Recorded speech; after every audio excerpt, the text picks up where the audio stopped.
दोस्तों उम्मीद आहे त ही कहाणी तव्हांखे पसंदि ईंदी। हलूं था कहाणी जे तरफ़। ईसवी 10वीं सदी धारे कच्छ में ॼाम पोइरो राज कंदो हो। वटि माल मता जी कमी कान हुई, पर औलाद जी ख़ुशी नसीब न थियसि। जंहिं करे राति ॾींहुं ॻणती में पियो ॻरंदो हो। औलाद जे लाइ हिन केतिरा पीर फ़क़ीर पूॼा, पर ॿियो थियो ख़ैर। संदुसि शहर पधरगढ़ खां कुझु मुफ़ासिले ते हिकिड़ी नदी हुई, जंहिंजी कप ते के 7 ॼणा साधू फ़क़ीर राति ॾींहुं पूॼा पाठ में मशगूल हूंदा हुआ, जिन जी कंहिं बि बनी बशर खे ख़बर कान हुई। हिकिड़े ॾींहुं को मुहाणो उते मच्छू मारण आयो। जंहिं हिननि खे ॾिसी वरितो, उहो वीचारो बि औलाद जो सिकायल हुयो। ख़्यालु कयईं त मन इन्हनि फ़क़ीरनि जी दुआ सां को औलाद थियमि। सो ॼार नदी जे कप ते रखी ऐं साधन जी आस्थाने ते वियो ऐं हथ ॿधी कुंड वठी वेही रहियो। साधू पंहिंजनि ई ख़्यालनि में कंधे हेठि कयो वेठा हुआ। मुहाणे दिलि में ख़्यालु कयो त आस्थान में ॾाढो गंद किचिरो लॻो पियो आहे, सो छो न उन्ही जी सफ़ाई करे वठां। पोइ त यकदमि सफ़ाई खे लॻी वियो। मट सुकी विया हुआ, से बि नदी तां धोई भरे आणे रखियाईं। आख़िर हिकिड़े पीरसन साधू कंध खणी खेसि ॾिठो ऐं चयईंसि त ए शख़्स, तूं कहिड़े ख़्याल सां हिते आयो आहीं? मुहाणे हथ ॿधी अर्ज़ु कयो त साईं धणीअ जो ॾिनूं सभु कुझु अथमि, पर औलाद कोन अथमि। उन लाइ तव्हांजी दुआ घुरिजे। तंहिं ते साधू चयसि त जे तूं मच्छू न मारीं, मेरो रखीं न मन, पीउ थियं पुटनि जो अङण जजो अन। ए शख़्स, जे तूं मच्छू न मारीं ऐं दिलि खे मेरो न रखीं, त तूं पुटनि जो पीउ थींदे ऐं तुंहिंजे घर में घणी बरकत पवंदी। मुहाणे उन ॾींहं खां पोइ मच्छी मारण खां तौबा कई ऐं साधन जो चवण बि पूरो थियो। मालिक जे महर सां खेसि 9 महीने हिकु चंड जहिड़ो पुटु ॼाओ। बसि पोइ त सॼे मुल्क में साधन जी दरवेशीअ जो हुल हली वियो। नेठि हिकिड़े ॾींहुं ॼाम पोइरे खे बि उहा ख़बर पइजी वई। हू बि हर हंधां नाउमीद थी चुको हो। तंहिंजो उहा ख़बर ॿुधी सो हिकु दफ़ो वरी बि उमेद थियसि। छा कयईं जो पंहिंजी पट राणी रांझियुनि खे साहे संभराए साधन जे आस्थान ते वठी आयो। साधू बि पंहिंजी इबादत में मशगूल हुआ, पर राणी उन ॻाल्हि जो ख़्याल ई कोन कयो ऐं वॾे आवाज़ में चयईं त राणी रिथ जोड़ियो आहे दरवेश वटि, वियांउ वधायो मूं ॾियो त माणक ॾियाऊं मट। राणी चयो, आऊं रिथ ते चढ़ी दरवेश वटि आई आहियां ऐं साधू तव्हीं जेकॾहिं मूंखे औलाद ॾियारियो त उन जे एवज़ आऊं तव्हांखे हीरनि जवाहरनि जा मट ॾींदसि। फ़क़ीरनि खे भला हीरनि ऐं जवाहरनि जी कहिड़ी परवाह? वेतर राणी जो हिननि जी इबादत में ख़लल विधो, सो रुखो जवाबु ॾिनऊंसि, असीं न अहिड़ा औलिया जे ॾियूं ॿियनि खे ॿार, ही न्याओ अत थिए जत साहिब जी दरबार। ए माई, असीं अहिड़ा दरवेश कोन आहियूं जो ॿियनि खे औलाद ॾींदा वतूं। इहो त सभु कुझु मालिक जे हथ वस आहे।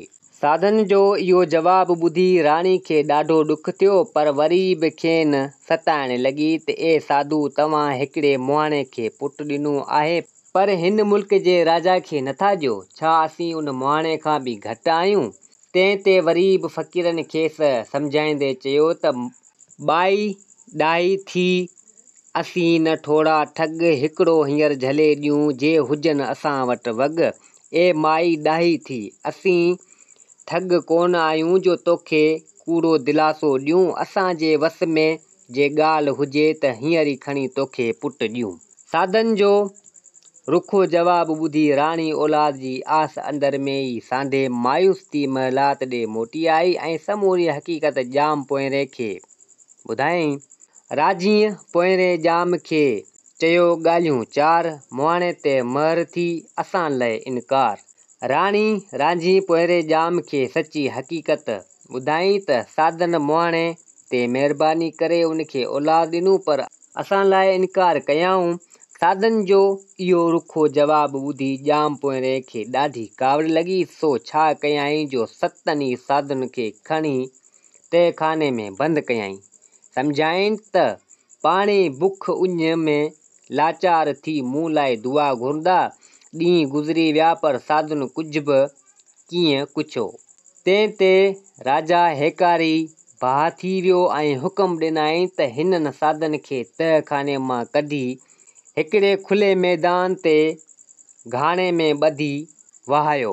हुकुम जी देर हुई, यकदम हिननि वीचारनि खे तहखाने मां कढी घाणे में ॿधाऊं, पर हू किथे था ज़ुल्म खां डिॼनि, राजा लाइ दुआ घुरनि। सब्र सां सभु मुसीबतूं सहंदा रहिया। साधू वीचारा राति ॾींहुं घाणे में वेंदा रहिया ऐं माण्हू वरी बि मथनि चिथरूं ऐं मश्करियूं करण लॻा। को बि हुननि खे मानी टिकी कोन ॾींदो हो। आख़िर हुननि खे हेॾी मुसीबत में ॾिसी हिकिड़े ग़रीब हजाम खे मथनि क़यास अची वियो। तंहिं माण्हुनि खां लिक चोरी अची हिननि खे चयो त तव्हां जो को धणी आहे या न, जो तव्हां खे हिन आज़ार खां आजो करे। तंहिं ते हिकिड़े साधू चयसि त असांजी सार लहण वारा त घणी आहिनि, पर उन्हनि खे इतलाह केरु ॾिए।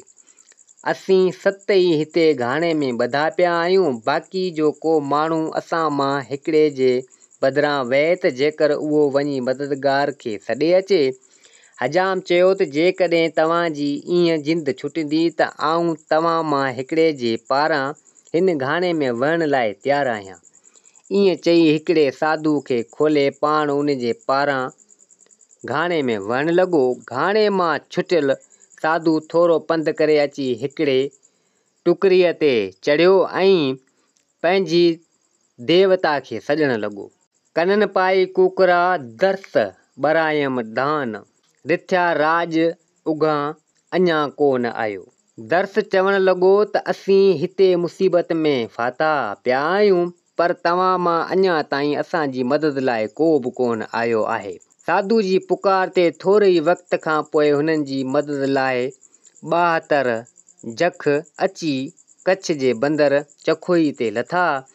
हिननि सां गॾु हिननि जी भेण सानेरी पिणु आई हुई। सानेरी तमामु चालाक हुई, तंहिं करे जखन हिन खे ॼाम पोइरे जी ताक़त ऐं महलातनि जी ॻुझनि रस्तनि जी हक़ीक़त लहण लाइ महलात में मोकिलियो। सानेरी पंहिंजी होशियारी ऐं चालाकी सां राजे ऐं ॼाम पोइरे जे घर जे उथण वेहण जी समूरी हक़ीक़त हथ करे जल्दी मोटी आई ऐं जखन खे अची ॿुधाई त ॼाम पोइरो रोज़ सुबुह जो वॾी माड़ीअ जे अङण में वेंझंदो आहे।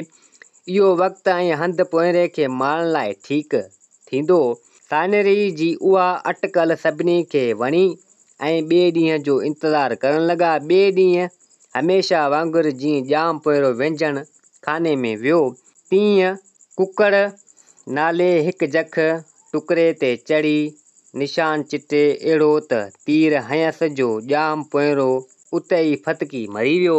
कुकड़ काने हीअं कानी कयो ठकाओ, पोइरो वींदे पाट तीअं चुॿर पई मथां। कुकड़ ॼाम पोइरे खे अहिड़ो त तीर हयो जो हूअ उते ई मरी वियो। अहिड़ी तरह हिननि साधुनि खे ॼाम पोइरे जी मुसीबत मां आज़ादु करायो। जंहिं टुकरे तां कुकड़ जख तीर हयो हो उनखे अॼु ॾींहं ताईं बि कुकड़ पट चवंदा आहिनि। दोस्तो ही कहाणी पंहिंजी पुॼाणी ते पुगी। उमेद आहे त ही कहाणी तव्हांखे पसंदि ईंदी। वधीक ॿी कहाणी सां गॾु हाज़िर थींदासीं। मुंहिंजे चैनल खे सब्सक्राइब, वीडियो खे लाइक ज़रूरु कंदा। जिते हुजो आबाद हुजो। अल्लाह हाफ़िज़।